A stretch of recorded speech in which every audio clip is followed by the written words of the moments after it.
बिस्मिल्लाहिर्रहमानिर्रहीम। हमारा टॉपिक है triple cross product. Topic start करने से पहले आप सबसे गुजारिश है कि प्लीज़ चैनल को सब्सक्राइब कर दीजिएगा, क्योंकि आप लोगों के वीडियोस देखने से वॉच टाइम तो पूरा हो जाता है लेकिन सब्सक्राइबर्स नहीं हो पा रहे। तो प्लीज़ इट्स अ रिक्वेस्ट के चैनल को सब्सक्राइब कर लीजिएगा।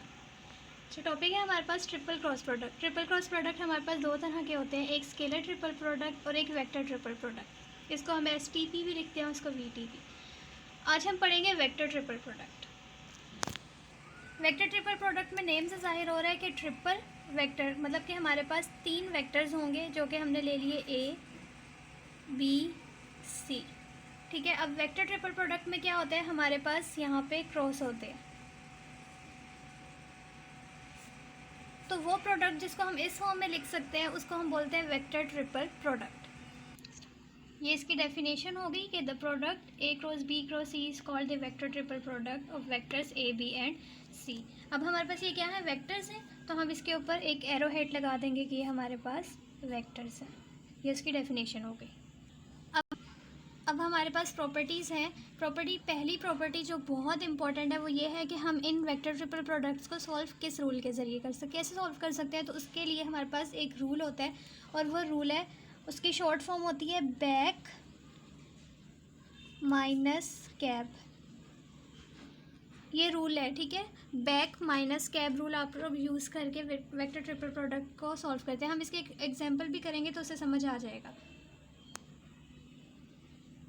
अब देखें, अब मैंने इस वाले को सॉल्व करना, मेरे पास ये क्या है, वेक्टर ट्रिपल प्रोडक्ट है। इस पे मैंने बैक कैब रूल कैसे लगाऊंगी, मैं सबसे पहले क्या, बी वाले वेक्टर वैसे ही, और ये वेक्टर्स हैं सारे, ठीक है।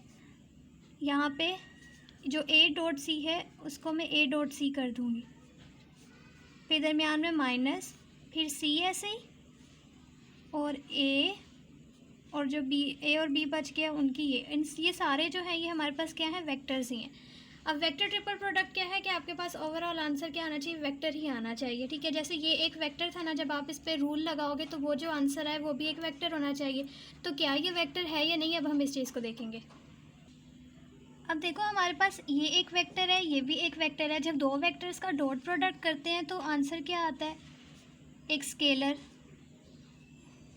ये भी एक वेक्टर है, ये भी एक वेक्टर, डॉट प्रोडक्ट करेंगे तो हमारे पास आएगा आंसर स्केलर। ये चीज़ क्या है, ये एक वेक्टर है और ये भी एक क्या है, वेक्टर। जब वेक्टर को स्केलर के साथ मल्टीप्लाई करोगे तो क्या आएगा, वेक्टर, माइनस वेक्टर को स्केलर से मल्टीप्लाई करोगे एक आएगा वेक्टर, और वेक्टर माइनस वेक्टर आपके पास क्या होता है, एक वेक्टर ही आंसर आता है। तो हमने जो रूल लगाया बिल्कुल ठीक है, मतलब हम जब इसको सॉल्व करेंगे तो हमारे पास आंसर एक वेक्टर ही आएगा। सेकंड प्रॉपर्टी है हमारे पास कि हम इस A cross B cross C को हम ऐसे कभी भी नहीं लिख सकते इक्वल्स टू कि पहले एक A क्रॉस B आ जाए, ठीक है। हम ऐसे, ये एसोसिएटिव प्रॉपर्टी है ना, तो ये ऐसे हम बिल्कुल नहीं लिख सकते, तो does not hold. Associative law जो है वो इस पे होल्ड नहीं करता। हम A cross B cross C को कैसे लिख सकते हैं, जब हमने इसको पहले ब्रैकेट लगानी है तो हम इसको B क्रॉस C अगर हम लिख रहे हैं तो माइनस आएगा, ठीक है, माइनस और साथ में A। क्यों, क्योंकि हमारे पास अगर B क्रॉस C है तो वो, अगर हम B क्रॉस C दो वेक्टर्स को इक्वल लेते हैं तो वो माइनस साइन करके इक्वल में आता है। ये वेक्टर क्रॉस प्रोडक्ट की प्रॉपर्टी थी, तो ये वाली इसके ऊपर ये प्रॉपर्टी लगी। थर्ड प्रॉपर्टी क्या है, थर्ड यही, ये 3 प्रॉपर्टीज है इसकी, और फोर्थ में हम एक इसका न्यूमेरिकल करेंगे बैक कैब रूल के लगा के। सबसे पहले हमने पढ़ा कि ट्रिपल क्रॉस प्रोडक्ट हमारे पास दो तरह के थे। अभी हम पढ़े हैं vector triple product. Vector triple product के जब हम वेक्टर्स को इस फॉर्म में लिखते हैं तो उसको बोलते हैं वेक्टर ट्रिपल प्रोडक्ट। ये एक वेक्टर है तो आंसर आना चाहिए वो भी एक वेक्टर आना चाहिए। प्रॉपर्टीज़ कुछ पढ़ी 3 तरह की कि हम कैसे लिख सकते हैं। सबसे पहले हमने एक रूल देखा कि हम अगर हमारे पास इस तरह के क्वेश्चंस आए, मतलब हम वेक्टर ट्रिपल प्रोडक्ट को किस तरह सॉल्व कर सकते हैं, हम एक रूल लगा के सॉल्व कर सकते हैं जिसको हम याद रखते हैं बैक माइनस कैब रूल के ज़रिए। ठीक है, आंसर जो आता है वो वेक्टर ही आता है। थर्ड प्रॉपर्टी ये है, सेकंड ये है कि एसोसिएटिव लॉ जो है इसमें होल्ड नहीं करता, हम इस तरह से नहीं लिख सकते। जब हम इस तरह से लिखेंगे तो साइन जो है वो माइनस में आ जाता है। थर्ड प्रॉपर्टी थी। अब हम इससे रिलेटेड एक न्यूमेरिकल करेंगे। हमारे पास रिलेटेड न्यूमेरिकल में क्या है, हमें वेक्टर्स दिए हुए हैं, ए वेक्टर, बी वेक्टर, सी वेक्टर्स। उन्होंने कहा है कि वेरीफाई करें कि ये ए क्रॉस बी क्रॉस सी इक्वल है ये बैक कैप रूल के। सबसे पहले मैंने क्या ले ली, लेफ्ट हैंड साइड ले ली, लेफ्ट हैंड साइड ले लिए। अब मैं इसमें से सबसे पहले ये चीज़ फाइंड आउट करूँगी, बी क्रॉस सी। इसको मैं कैसे लिखूँगी, x component, y component, z component.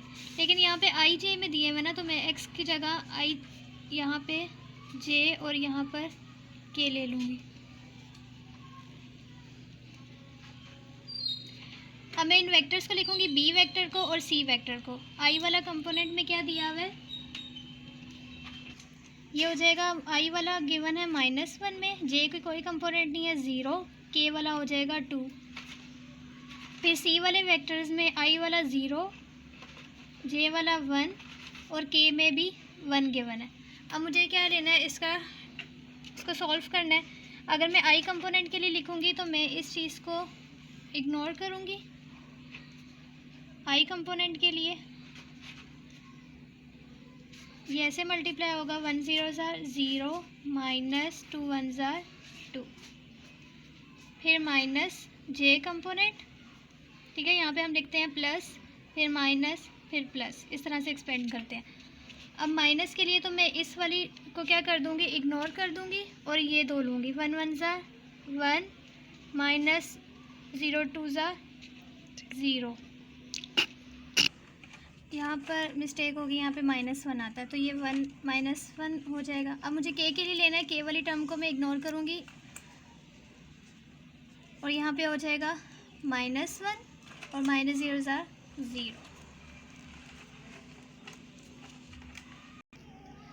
अब मेरे पास ये मैंने कैलकुलेशन की तो ये आंसर आ गया। अब मुझे क्या करना है, ए क्रॉस बी क्रॉस सी फाइंड आउट करना था मैंने। अब ए को ले लिया। अब ए की वैल्यूज़ क्या थी मेरे पास, आई जे के। आई की वैल्यू क्या है 1, जे की भी 1, के की कोई वैल्यू नहीं है 0। अब बी क्रॉस सी की जगह में ये जो आंसर आया इसको लिखूँगी। आई में क्या है -2, जे में 1, के में -1। इसको भी मैं उसी तरह सॉल्व कर लूँगी। जब मैं आई की टर्म लूँगी तो मैं आई के ऊपर फिंगर रख के बाकी को ले लूँगी। 1 1 -0, फिर माइनस जे के ऊपर -1 माइनस और ये -2 और 0 बन जाएगा, प्लस के टाइम्स 1 1 1 माइनस और ये हो जाएगा -2, तो ये 3 बन जाएगा।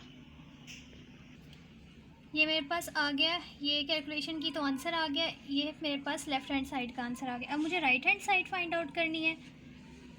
राइट हैंड साइड मेरे पास क्या है कि मुझे ये बैक माइनस कैप रूल ये चीज़ प्रूफ करनी है। अब मैं क्या करूँगी, सबसे पहले मैंने ये चीज़ राइट हैंड साइड है ना, अब मैं इस ए डॉट सी लिखूँगी। उसके लिए क्या, इस तरह से मैं डाल रही हूँ, ए की वैल्यू है आई प्लस जे डॉट सी की वैल्यू है जे प्लस के। साथ में मुझे बी की वैल्यू भी लिखनी है। बी की वैल्यू क्या है, -i + 2k माइनस ए हो जाएगा i + j और बी है -i + 2k और सी की वैल्यू यहाँ पे है j + k।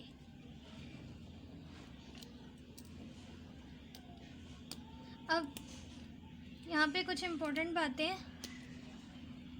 अगर मैं i का डॉट प्रोडक्ट लूँ j के साथ तो वो 0 होगा। सिमिलरली i का मैं डॉट प्रोडक्ट लूँ k के साथ तो वो 0 होगा। i का मैं i के अलावा किसी के साथ भी लूँ तो वो 0 हो जाएगा। लेकिन अगर मैं i डॉट i लूँगी ना तो वो होगा 1। सिमिलरली अगर मैं j डॉट j लूँगी तो वो भी होगा 1 और k डॉट k लूँगी तो वो भी होगा 1। और इसी तरह अगर मैं i डॉट के ले लेती हूँ तो वो भी हो जाएगा 0। तो सिर्फ जो सिमिलर चीज़ें होती हैं वो 1 आती हैं, बाकी सारी जो होती हैं वो 0 में आ जाएंगी। तो इसी तरह मुझे इनको क्या करना है, सॉल्व कर लेना है। अब जैसे कि i डॉट जे से मल्टीप्लाई होगा तो हो जाएगा 0, फिर i को k से करूँगी तो वो भी हो जाएगा 0, j को j से करूँगी 1 प्लस j को k से करूँगी तो 0। ये टर्म अभी ऐसी ही आ जाएगी।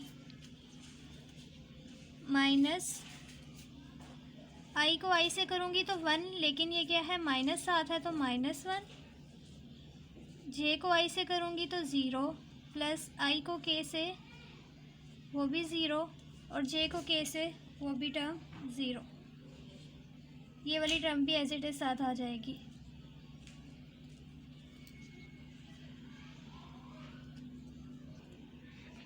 ये बन जाएगा 1 minus i plus 2k minus 1 j plus k।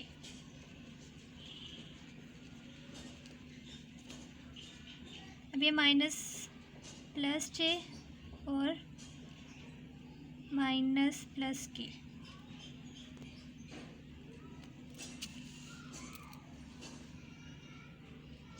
Minus i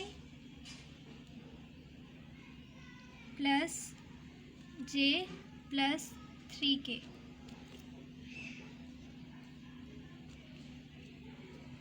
अब देखें ये चीज़ और ये चीज़ इक्वल आई है, left hand side equals to right hand side, left hand side equals to right hand side proof हो गया। अब नेक्स्ट वीडियो में हम करेंगे कि ये बैक कैब रूल था, इसका प्रूफ वो मैं नेक्स्ट वीडियो में करवाऊँगी।